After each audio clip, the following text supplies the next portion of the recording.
एक संत ने एक द्वार पर दस्तक दी और आवाज़ लगाई, भिक्षान देहि। एक छोटी सी लड़की बाहर आई और बोली, बाबा हम गरीब हैं, हमारे पास देने को कुछ भी नहीं है। संत बोले, बेटी मना न कर, अपने आंगन की धूल ही दे दे। लड़की ने एक मुट्ठी धूल उठाई और भिक्षा पात्र में डाल दी। शिष्य ने पूछा, गुरुजी धूल भी कोई भिक्षा है? संत बोले, बेटा अगर ये आज ना कह देती तो कभी दान ना दे पाती। धूल दी तो क्या हुआ, दान देने का संस्कार तो पड़ गया। आज धूल दी है तो उसमें दान देने की भावना तो जागी। इश्क करना है तो पहला इश्क अपनी जड़ों से कीजिए, जिनसे आप शादाब हैं, यानी अपने देश से। दूसरा उस दरख्त से कीजिए जिसकी छाँव ने आपको पाला पोसा, यानी अपने परिवार से। और तीसरा अपने आप से। फिर चौथे इश्क की इच्छा हो तो उससे कीजिए जिसे आपके तीनों इश्कों से इश्क हो जाए।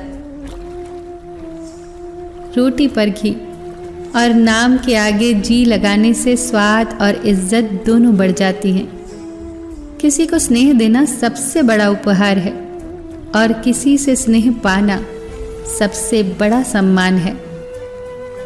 धन और यौवन पर कभी अहंकार न करो, ये दोनों ही स्थायी नहीं हैं, क्योंकि धन तो कभी भी एक स्थान पर रुकता नहीं। जो आज आपका है कल किसी और का होगा। और यौवन तो आज तक किसी के लिए नहीं रुका, देखते ही देखते वो आपको वृद्धा अवस्था में छोड़कर चला जाएगा। इसीलिए समय रहते अपने धन का सदुपयोग करें, दान धर्म करें और यौवन की ऊर्जा से मानव कल्याण के लिए शुभ कार्य करें।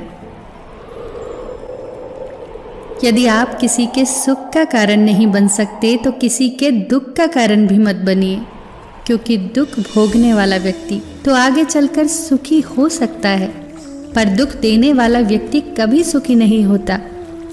लोगों के दिल से निकली हुई आह हमेशा रास्ते में रुकावट ही पैदा करती है। ये हमेशा याद रखना कि कर्म आपकी छाया बनकर हमेशा आपके साथ रहेगा। जीवन की चुनौतियों में यदि सफल होना चाहते हो तो बल के स्थान पर बुद्धि का प्रयोग करो, क्योंकि बल आपको केवल लड़ना सिखाता है, किंतु बुद्धि जीतना सिखाती है। जिस प्रकार दुर्योधन ने वासुदेव कृष्ण से उनकी नारायणी सेना मांगकर बल को चुना और अर्जुन ने स्वयं श्री कृष्ण को मांगकर बुद्धि को चुना, परिणाम सबके सामने है। जब बुद्धि का प्रयोग करके बल को सही दिशा दी जाती है तो जीत अवश्य होती है। हर इंसान के पास इच्छाएं होती हैं, ढेर सारी इच्छाएं। इच्छाओं का होना कोई बुरी बात नहीं है। इच्छाएं ही इंसान को आगे बढ़ने के लिए प्रोत्साहित करती हैं।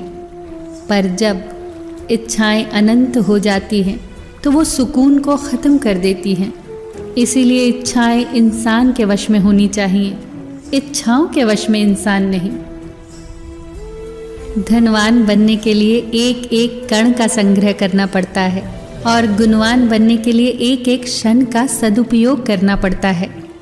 इस जीवन का पैसा अगले जन्म में काम नहीं आता, पर जीवन का पुण्य जन्मों जन्म काम आता है।